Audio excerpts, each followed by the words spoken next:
Cat 2024 इस साल का कैट IIM कलकत्ता करा रहा है और बहुत लोग ये सोच के चल रहे हैं कि जो चीज 2018 में हुई थी जो IIM कलकत्ता ने कराया था वैसा ही कुछ इस साल भी होगा, पर ऐसा नहीं है। और ये समझने के लिए हम देखेंगे कैट 2023 जो IIM लखनऊ ने कराया था और 2017 में जो IIM लखनऊ कराया था, क्या दोनों में कोई डिफरेंस है? तो आइए देखते हैं। 2017 में ओवरऑल 100 क्वेश्चंस थे। ये लॉकडाउन के पहले की बात है और उसके बाद पोस्ट लॉकडाउन क्वेश्चंस कम हो गए थे, टाइम भी कम हो गया था। पहले 3 घंटे थे, बाद में 2 घंटे हुए। एनीवेज, हम देखते हैं कि क्वेश्चन का और सेक्शंस का डिफिकल्टी लेवल क्या था। VARC was easy to moderate in 2017 by IIM Lucknow. The same IIM made VARC moderate. ठीक है, बहुत चेंज नहीं माना जाएगा। इजी टू मॉडरेट से मॉडरेट हो गया, ठीक है, एक लेवल बढ़ गया, कोई बात नहीं। DILR was difficult in 17 and in 23 they made it slightly easy, so it became moderate to difficult. मतलब कुछ क्वेश्चंस मॉडरेट हो गए थे। सबसे बड़ा चेंज आया क्वांट में, इजी टू मॉडरेट से सीधा जंप किया इन लोगों ने डिफिकल्ट पे। इनफैक्ट 2023 का क्वांट का पेपर पिछले 10 साल की हिस्ट्री में one of the most difficult माना गया है। तो एक बात तो तय हो गई है कि जो हमें लगता है कि IIM करेगा वैसा कुछ नहीं है। कोई भी IIM कोई पेपर कराए, कभी भी ऐसा नहीं होगा किसी एक सेक्शन में उनका ज़्यादा फोकस होगा या कोई एक को डिफिकल्ट करेंगे, कोई इजी करेंगे, ऐसा कुछ भी नहीं है। तो IIM कोई भी हो, मेन बात क्या है कि वो IIM है। लखनऊ हो, अहमदाबाद हो, कलकत्ता हो, इससे फर्क नहीं पड़ता।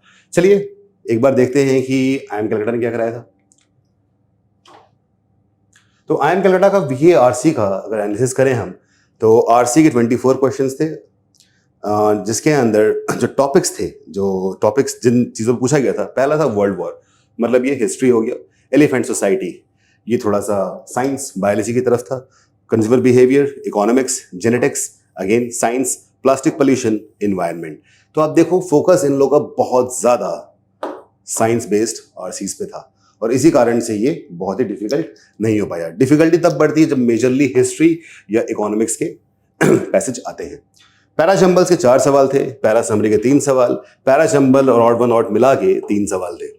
ठीक है, तो एक बात आप देख पा रहे हो कि अगर चीज़ों को हमें VARC में चीज़ों को मॉडरेट करना है तो मेजरली हम साइंस या एनवायरमेंट बेस्ड टॉपिक्स डालेंगे, और अगर डिफिकल्ट करना है तो इकोनॉमिक्स, हिस्ट्री, ये सब डालते हैं।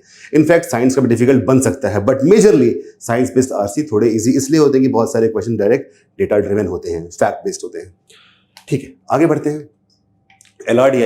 LRDI का सेक्शन, जो सब सेक्शन DI था, उसके अंदर जो क्वेश्चंस थे, जो पहला सेट था वो एक पाई चार्ट था जिसमें एनुअल, हाफ ईयरली सेल्स के बारे में बात की गई थी। ये सेट थोड़ा मॉडरेट था, 4 क्वेश्चन थे और 4 के 4 डुएबल भी थे।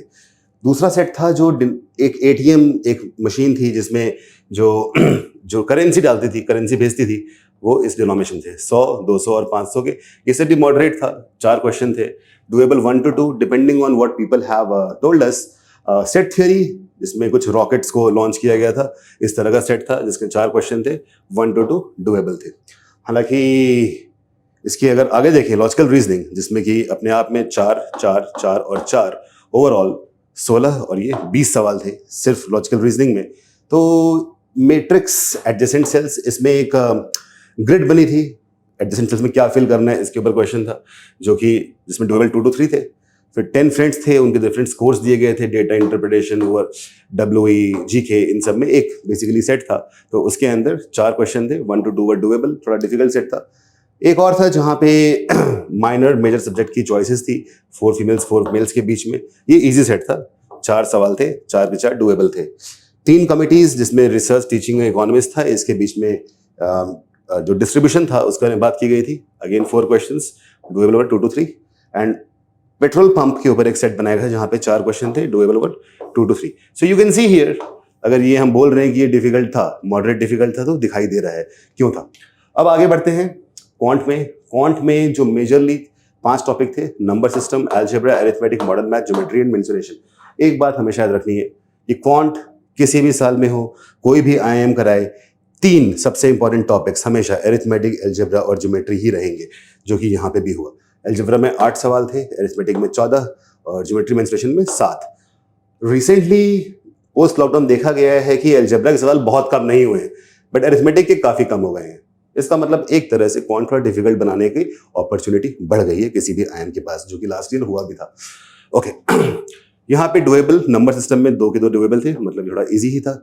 अलजेब्रा में 8 में से केवल 50% डुएबल थे। Same with arithmetic, modern math में 3 में 2 डुएबल थे और ज्योमेट्री में भी 50% ही डुएबल थे। तो ये था 2018 का एनालिसिस जो कि IIM कैलकाटा ने कराया था।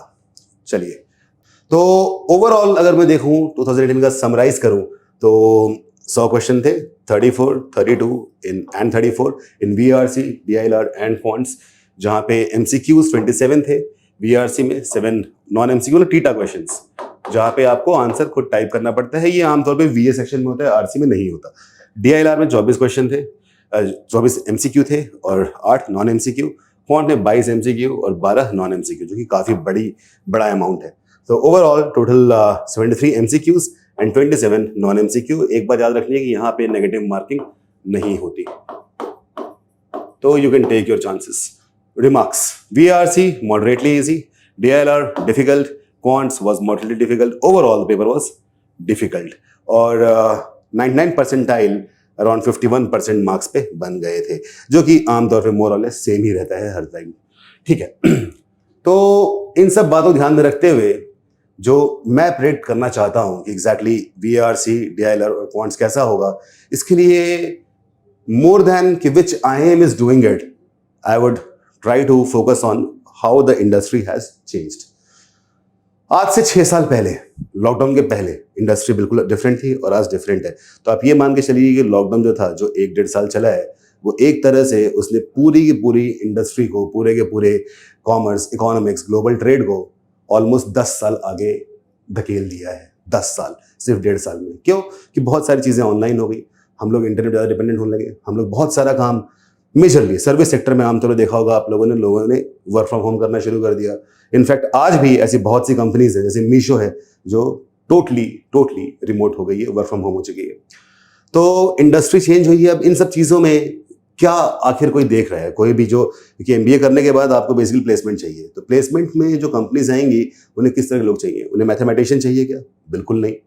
बिल्कुल नहीं चाहिए। क्या उन्हें ऐसे लोग चाहिए जो ऑथर हो, बहुत तगड़ी लैंग्वेज लिखते हो? ऐसा भी नहीं है, क्योंकि लॉकडाउन के बाद आपने ध्यान दिया कि AI में बहुत तगड़ा ग्रोथ हुआ है और आर्टिफिशियल इंटेलिजेंस आपका बहुत सारा काम आसान कर देती है। लैंग्वेज पे तो बहुत मॉडल्स आ चुके हैं, लार्ज लैंग्वेज प्रोसेसर आ गए हैं, चैट GPT आ गया है, उसके नए वेरिएंट्स आते जा रहे हैं। तो बहुत सारा काम लैंग्वेज बेस्ड तो लोग AI से भी कर ले रहे हैं।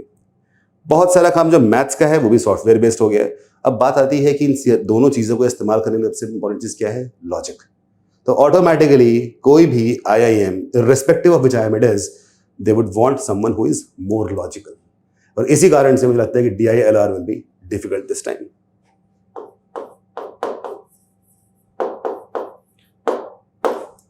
तो VRC, जैसा कि मैंने कहा कि बहुत सारे लैंग्वेज मॉडल्स आ चुके हैं, चैट GPT है, इस कारण से इसकी बहुत ज़रूरत हमें नहीं पड़ेगी किसी मैनेजर को, तो ये ऑलमोस्ट मॉडरेट जाएगा।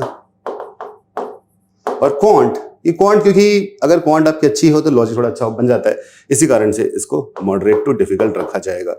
ये सारे प्रेडिक्शन मैंने इस हिसाब से बनाए हैं, जिसमें मैं ये मान के चल रहा हूँ कि जिस तरह की इंडस्ट्री है, जैसे इंडस्ट्री में डिमांड है, उसी टाइप के लोग हमें चाहिए। और मेजरली आजकल की इंडस्ट्री स्किल बेस्ड हो गई है। हालांकि जो मैं बोल रहा हूँ वो 100% सही हो ज़रूरी नहीं है, लेकिन मेरे हिसाब से ये मोस्ट प्लॉजिबल, मोस्ट पॉसिबल और मोस्ट प्रोबेबल एनालिसिस है। चलिए, तो iQuanta ने इन सारी चीज़ों को जल्दी से कवर करने के लिए एक क्रैश कोर्स लॉन्च किया है, जिसके अंदर 2 से 2.5 महीने में आपके पूरे कोर्स को फिर से रिवाइज कराया जाएगा और बहुत सारी प्रैक्टिस होगी, बहुत सारे क्वेश्चंस कराए जाएंगे, रिलेवेंट क्वेश्चंस। हर कॉन्सेप्ट को एक बार टच किया जाएगा through the conceptual application and also through the question solving. Night classes होंगी, all day reverse practice sessions होंगे, टेस्ट होंगे। दे 35 full length mocks, 45 sectionals, 10 non CAT mocks. किसी को Z देना है, स्नैप देना है, एनमेट देना है, उन लोग के लिए there will be 9 workshops, 3 each on QA, LRDI and VRC, और मैराथन्स जिसमें ज्योमेट्री, अलजेब्रा, अरिथमेटिक, जो कि सबसे इंपॉर्टेंट है, जैसे कि मैंने प्रूव किया पहले भी, वो होंगे। 2 एड ऑन्स हैं, जिन लोग की थोड़ी सी लैंग्वेज कमजोर है उनके लिए इंजीनियर्स VRC मॉडल, जिनकी मैथ्स कमजोर है या मैथ्स को भूल चुके हैं, बहुत साल से पढ़ा नहीं है, वर्किंग प्रोफेशनल से 10th का मैथ्स नहीं पढ़ी, इन सब लोगों के लिए नॉन इंजीनियर QA मॉड्यूल, जहाँ पे कि NCERT के बेस पे बाइट साइज वीडियोस बनाए गए हैं। QA 250 series, LRDI 70 initiative, VRC genre wise RC videos will be there. और ये सारी चीज़ें थ्रू डुअल पेडागोजी होंगी, मतलब कि एक लाइव इंटरेक्टिव सेशन होगा फैकल्टी के द्वारा। दूसरा जो होगा वो एप्लीकेशन क्लास होगी, जहाँ पे जो भी पढ़ाया गया है लाइव में उसको आपको अप्लाई करना सिखाया जाएगा थ्रू डिफरेंट क्वेश्चंस।